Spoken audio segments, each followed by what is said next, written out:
But he met my father, who was a politician, but it's hard not to feel the echo of it since my name is there too. So let me open this up, and that's my dad there.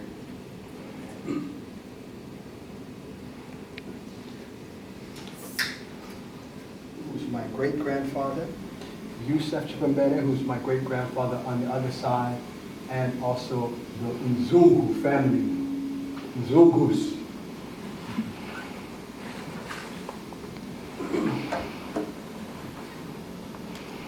The first song I'm going to do is called Makolo. Makolo means parents. Makolo Akale, which I'm singing about here, refers to the parents of our parents and their parents, which makes them our ancestors. Is there a way to turn off? Yeah, let me move this. Let me just move it.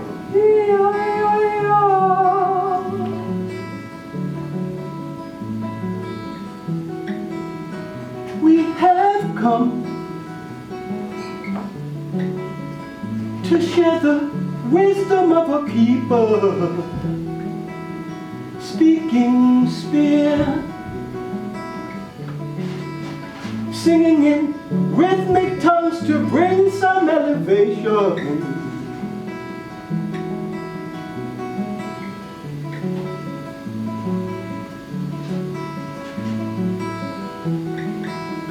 We have come protected by those that came before us.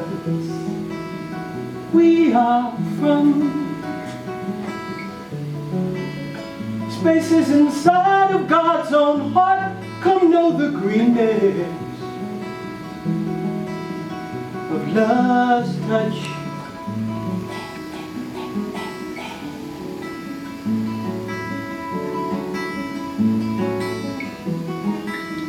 We have come to open the door that you keep closing. Come get some of everything that these spirits have to offer. A community. The name Masauko means problems in Chichewa, the most widely used language in Malawi. It is usually a name given to a child born in hard times. It infers the idea that the mother suffered greatly in the birthing process. My mother insists giving birth to me was not so hard. My father, as seen through my eyes as a child, was extremely tall and had a very low voice. In reality, he was about 5'6" and had a fairly high-pitched voice, which I found out later when hearing old recordings of his speeches. His skin was a much lighter tone than many Malawians because his grandfather, Yusef Chipembre, was said to have been either Arab or East Asian. I remember that my father was very loving towards me. When I was 4 years old, he would take me on long walks to a fountain on the Cal State campus. We lived nearby because he taught political science courses at the university. He'd watch me because I was amazed by the That's this guy. That's her. Okay, so I'd like to teach you one word of Chichewa. It's very simple. Yenda. Yenda. Okay, that's pretty good. Let's try it 3 times. Yenda, yenda, yenda. Yenda, yenda, yenda. Okay, that's your part in this song. When I say hit it, all you gotta do, let's practice it first. Should we practice it? Yes. I want to trick anybody here, okay?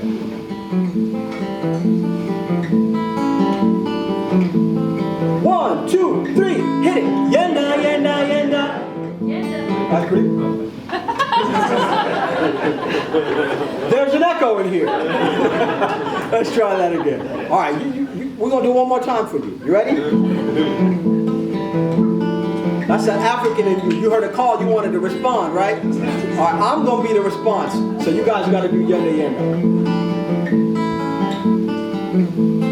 1, 2, 3, go. Yenda, yenda, yenda. Limbikani mtima. Yenda, yenda, yenda. Limbikani mtima. Yenda, yenda, yenda. You got it. Okay. So when I get to that part, you guys are going to yenda away. Does anybody care what it means? It could mean fish sticks. You care? Okay. Yenda means go forward. And so, it's your song.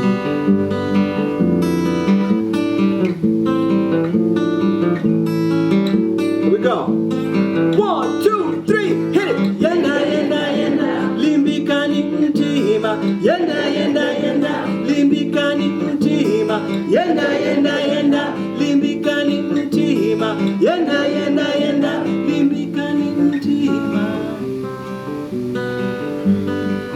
Watch this woman.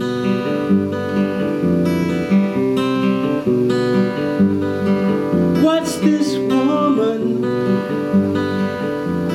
Watch this woman walk outside without the fear of paying to lead her. Watch this woman walk outside into a world that knows it needs her.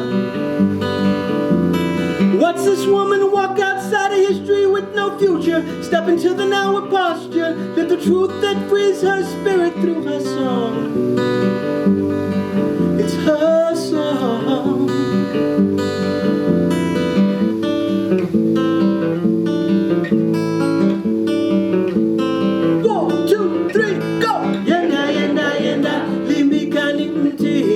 Yenda yenda yenda limbikani mtima, yenda yenda yenda limbikani mtima, yenda yenda yenda limbikani mtima.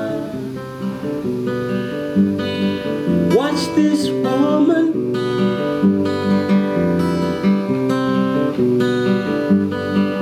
Watch this woman. Watch this woman coming with the force that fuels the flower, bringing balance to the hour. It's the consciousness she wears that is her song. It's her song. One man wanting, one woman giving, tired from hurting, tired from the living.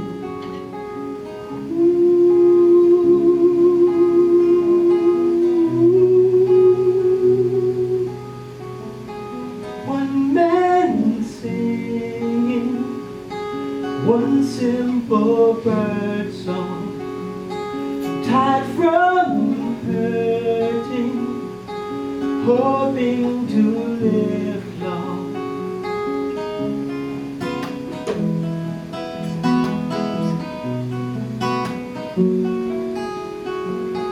Holding back the river, can't you see it in my eyes? Holding back the river, can't you feel it? One man standing high on a mountain, a child's eyes staring, feeling the fountain. Let it pour.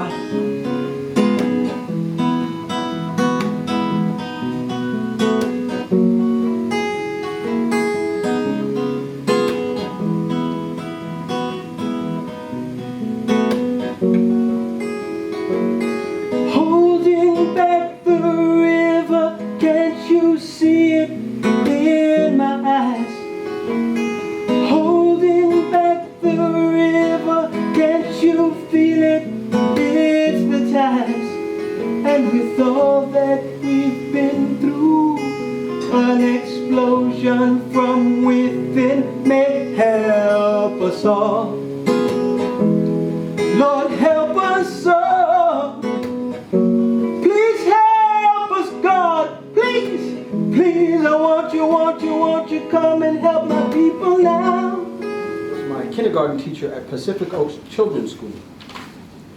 I was still in mourning for my dad, and Jackie seemed to be very aware of the idea that I was going through something.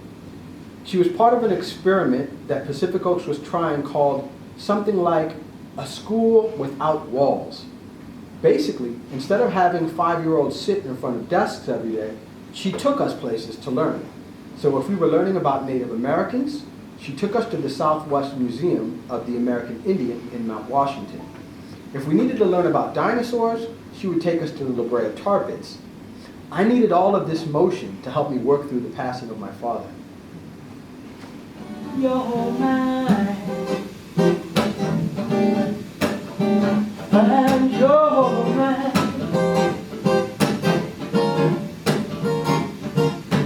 Love is in the gutter, pain is in the heart. gonna pick it up, gonna play my part. Materialism is another religion. Rose-colored glasses blocking black people's vision. Who's that idiot beating on the woman? Acting like an animal, claiming to be human. Lost in the history of father, son, and ghost. Look around, Junior, mama gave the most. Wake up, world, wipe the sleep from your eyes. Know what you love and know what you despise. Here comes the future like a child with a smile. Love is the answer and it's never out of style. Your own mind. I don't know if I'm supposed to tell you that now. He's the super cool guy who wrote The Lion King. But back then, like everybody else, he worked in big movies. He was, Caiaphas was also working with the Jazz Crusaders. Semenya was the epitome of cool to me. His walk had a bounce like the music he wrote, lived in his legs on the way to creation. However, he strolled slowly, like everything going down in life was worth taking in. Uncle Caiaphas was not my real uncle, but my uncle through Bantu culture, where any older man your family sees daily is considered an uncle. I liked calling him Uncle Caiaphas because he was from Southern Africa, like my family. He wrote songs of love and protest. A little cafe somewhere. A friend of mine had said, I'm going to bring someone really important to see you, but I'm not going to tell you who it is. But you guys need to give the best show of your life this night because I'm bringing someone really important to see you. You have no idea who's coming. And so this friend of ours, was just like 20-something years later, walks in with Level N. And at this point, he's the guy from The Lion King. He's produced that. It's the biggest thing out there. And she's just brought him because my friend is from South Africa and I'm from Malawi. And she figures he'd be interested. He has no idea who he's singing. So we play a few songs. I don't know you. Who are you? I said, do you remember your old girlfriend, Nyangu, from Pasadena? Yeah, the girl from Malawi. Great girl, blah, blah, blah, blah. I'm her little brother. The little fat kid that used to stand by the side of your car and tell you that I could sing. So now you know that I was right. But before we even did this, he informed me. He informed me and my partner. He said, guys, you're amazing. I want you to come sing with me next week in the Wilton Theater. We're like, okay. And so Level M pulled us into a show at the Wilton Theater and put us on stage in the middle of his show. Let me give you a list of the lineup for this show. Stevie Wonder, Hugh Masekela, Denzel Washington was reading there, Samuel Jackson was reading there, Bonnie Raitt was singing there, Jackson Brown was singing there. This literally happened to me. I was back, and I'm facing this direction. My partner's facing this direction. So, as we're playing, a little ways over here, somebody sticks their head out from around the corner. Does one of these kind of things.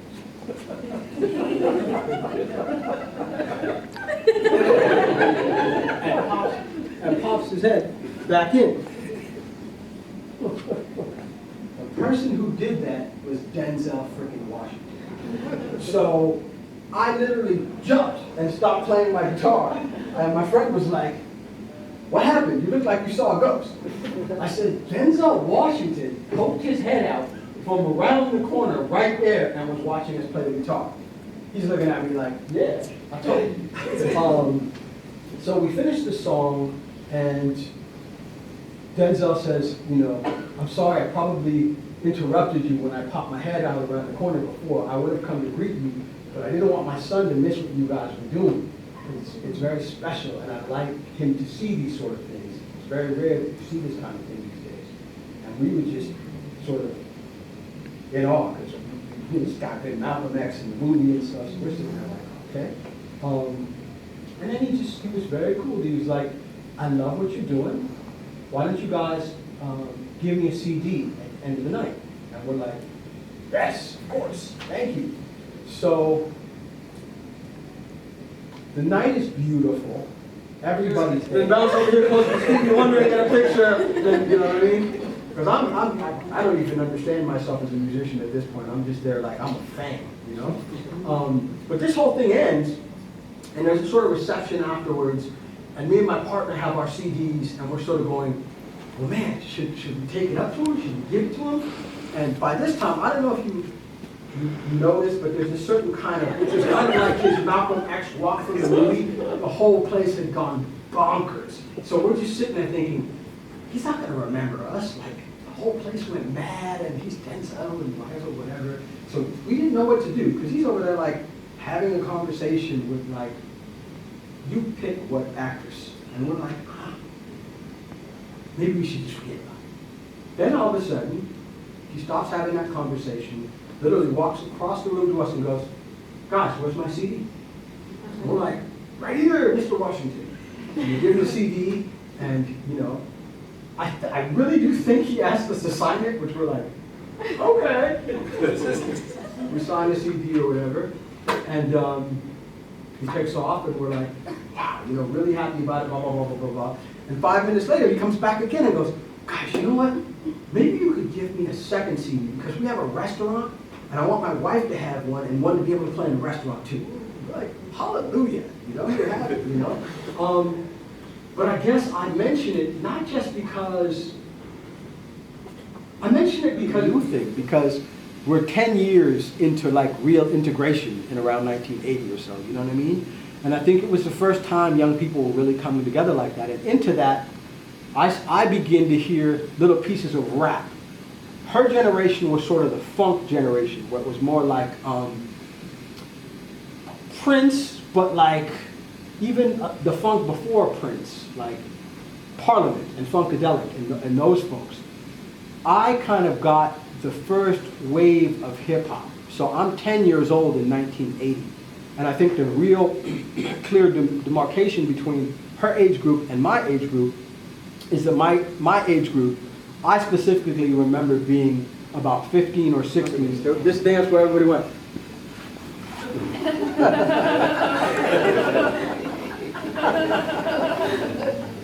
Right? So 300 kids are doing this. I've never seen anything like this before.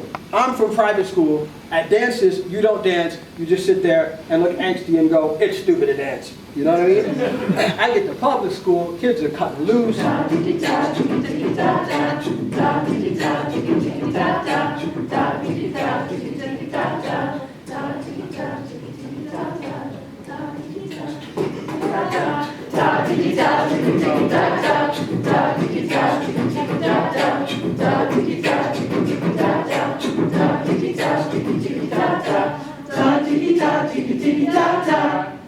Thank you.